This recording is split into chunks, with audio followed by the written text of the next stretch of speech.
नमस्कार, आपके साथ मैं हूं ऋतिक सविता। स्वागत है आपका SPN 9 न्यूज में। दर्शकों, BBC डॉक्यूमेंट्री जिस तरीके से चर्चाओं का विषय बन चुकी है, आप सभी को पता है। उस डॉक्यूमेंट्री के बनने के बाद किस तरीके से BBC के तमाम दफ्तरों पर रेड डलती है, ये भी आप सभी को पता है। मुंबई के दफ्तर पर 55 घंटे सर्वे किया जाता है, यानी कि 55 घंटे रेड डलती है। उसी के साथ देखा जाए तो दिल्ली के कई सारे दफ्तरों पर जो है 60 घंटे रेड डाली जाती है। इसके बावजूद भी कुछ नहीं मिलता है। तमाम कागजों को खंगाला जाता है, पेन ड्राइव चेक की जाती, तमाम चीज़ें होने के बावजूद भी कुछ नहीं मिलता है। लेकिन बहुत बड़े खुलासे यहाँ पर कहीं ना कहीं मोदी को लेकर और BBC को लेकर कांग्रेस पार्टी ने किए हैं। आपको बता दें कि यहाँ पर सुप्रिया श्रीनेत के साथ साथ पवन खेरा ने सच्चाई बताई है कि पहले कैसे देश के प्रधानमंत्री BBC की तारीफ किया करते थे, BBC की निष्पक्ष पत्रकारिता पर सवाल खड़े नहीं किया करते थे। लेकिन आज ऐसा क्या हो गया है कि BJP पार्टी के तमाम नेता BBC पर सवाल खड़े कर रहे हैं। देखिए इस वीडियो को। BBC की एक डॉक्यूमेंट्री आई जिसपे प्रधानमंत्री मोदी और गुजरात दंगों को लेकर कुछ सवाल उठाए गए, कुछ आक्षेप लगाए गए। उस डॉक्यूमेंट्री को बैन कर दिया गया। लेकिन ठीक 29 दिन बाद चिरपरिचित स्क्रिप्ट के अंदाज में प्रधानमंत्री मोदी का सबसे प्रबल फ्रंटल इनकम टैक्स BBC के दफ्तर आज इंडिया में पहुंच गया। कहते हैं रेड नहीं हुई, हमने सर्वे किया। आपने जो भी किया, आपने दुनिया को दिखा दिया कि आप वाकई में बौखलाए हुए हैं, घबराए हुए हैं। क्योंकि जो आपने किया है वो एक घबराया हुआ तानाशाही करता है। This is how people react when they panic. आपने इस देश के अधिकांश मीडिया को चरण चुंबक बनाने का काम किया है। आप उनसे कहिएगा बैठ जाओ तो वो लौटने को तैयार है। लेकिन अब आपने जो BBC के साथ किया है वो आपका असली चाल चरित्र और चेहरा दिखाता है। वो दिखाता है कि 22 अप्रैल 2014 को जब गुजरात के मुख्यमंत्री और इस देश की प्रधानमंत्री बनने की होड़ में नरेंद्र मोदी ने कहा था कि मीडिया स्वतंत्र होना चाहिए, मीडिया को डरना नहीं चाहिए, और अगर कभी मीडिया डरा तो मैं उनके साथ खड़ा रहूंगा। आपके एक्शंस उसके बिल्कुल विपरीत है। आप मीडिया के ऊपर रेड करते हैं, लेकिन कहां तक सवालों से बचिएगा? इस पूरे देश पर आप इनकम टैक्स की और ED की और CBI की रेड करा दीजिएगा। आज देश आपसे कुछ सवाल पूछ रहा है, चाहे वो अडानी पर हो, चाहे वो बेरोजगारी पर हो, चाहे वो महंगाई पर हो, चाहे वो गरीबी पर हो, चाहे वो आर्थिक असमानता पर हो, चाहे वो बुलडोजर चलाने वाली उन सरकारों पर हो जिसको आप तथाकथित डबल इंजन की कहते हैं। लेकिन आप पर अब मुझे तरस आने लगा है, क्योंकि आप एक बौखलाए हुए, घबराए हुए तानाशाह हैं। What you're doing, Mr. Modi, is what people do when they panic. I pity you. मुझे तरस आता है आप पर कि आपको BBC के दफ्तर पर एक रेड और एक सर्च, जो भी आप कहना चाहिए, करानी पड़ी, क्योंकि सवालों से आप बौखला गए थे। लेकिन ये सवाल तो देश पूछ रहा है और जवाब तो आपको देना ही पड़ेगा। के अतीत पे कोई प्रकाश डाल दे या कोई अतीत को सामने खंगाल कर ले आए तो वो उस आदमी का, उस मीडिया हाउस का भविष्य बर्बाद कर देंगे। ये है इनकी असलियत। यही BBC 2014 से पहले तो साहब उसके बारे में भाषण दिया करते थे कि साहब हम तो भरोसा ही BBC पर करते हैं। आज क्या हुआ?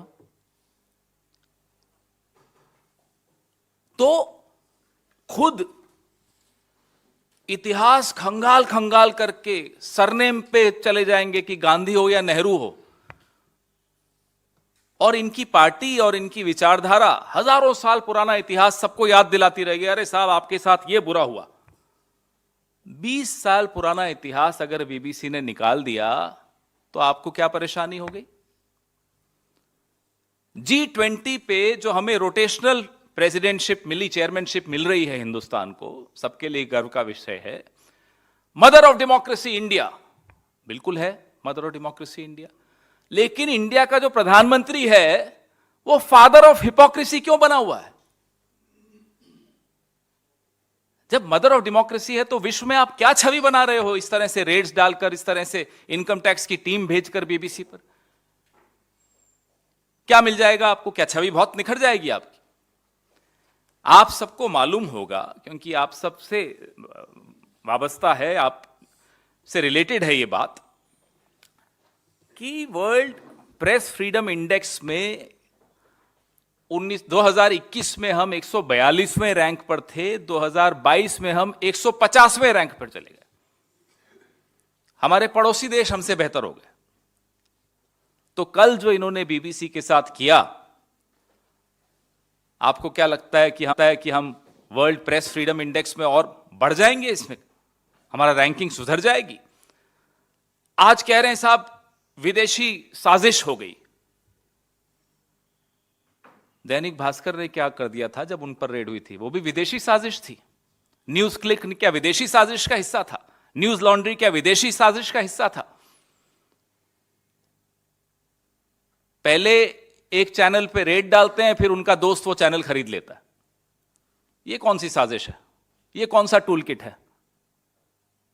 मैं नाम ले लेता हूं, कई बार नहीं लेता। आप समझते हैं मैं किस चैनल की बात कर रहा हूं। ऐसे कई उदाहरण आपको मिल जाएंगे जिसमें पहले रेड होती है, वो मीडिया हाउस हो, वो कोई पोर्ट हो, वो कोई एयरपोर्ट हो। पहले एजेंसी जाएगी साहब की, पायलट एस्कॉर्ट होता है ना वीआईपी जब सड़क पर चलते हैं तो ये मोदी साहब का पायलट एस्कॉर्ट है। मोदी साहब का नहीं, अदानी जी का पायलट एस्कॉर्ट है। पहले जाती एजेंसी, फिर जाते हैं अदानी जी, हो गया काम। तो मीडिया के साथ भी वही हो रहा है, जो पारादीप पोर्ट के साथ हुआ या जो मुंबई हवाई अड्डे के साथ हुआ। लगातार इनका ये एक टूल किट जिसको हम कहते हैं, मैं आपको और भी उदाहरण दूंगा। जो पहले इनकी पायलट गई, फिर ये खुद गए, इनके दोस्त गए। Ambuja cement, ACC, UltraTech cement पहले छापा, फिर दोस्त।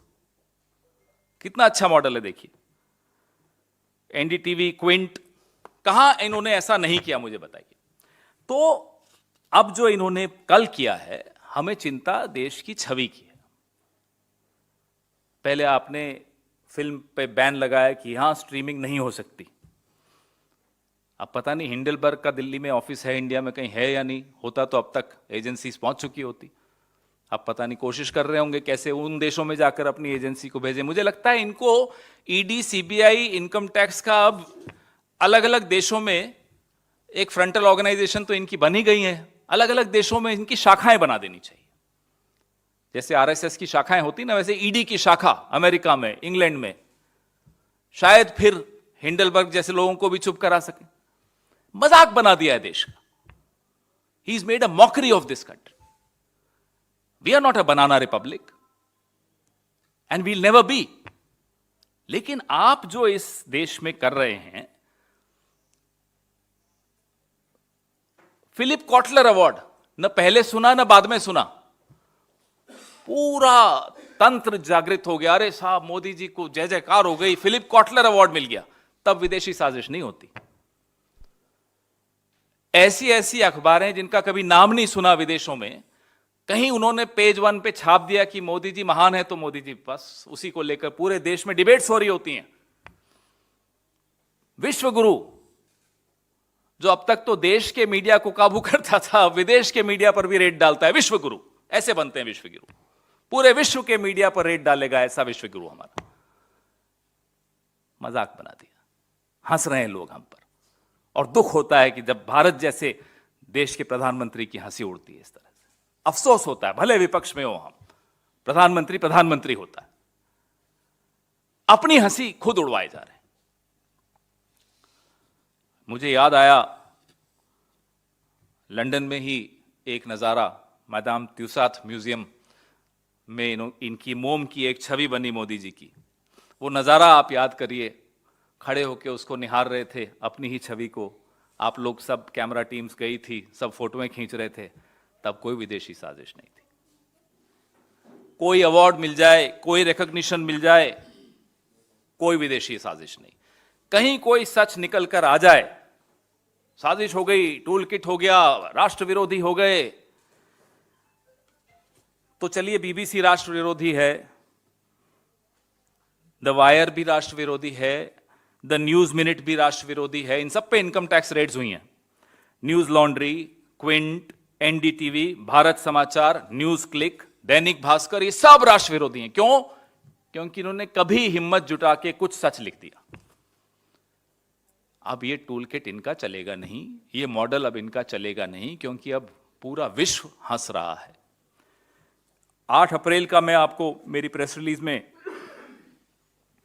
लिख रहा हूं कि डीडी, आकाशवाणी, इस सब पर तो हम भरोसा ही नहीं करते, हमें तो बीबीसी पर भरोसा है। कहां हो, क्या हो गया साहब, अब बीबीसी पे भरोसा क्यों नहीं है? सत्ता में आते ही भाषा बदल दी।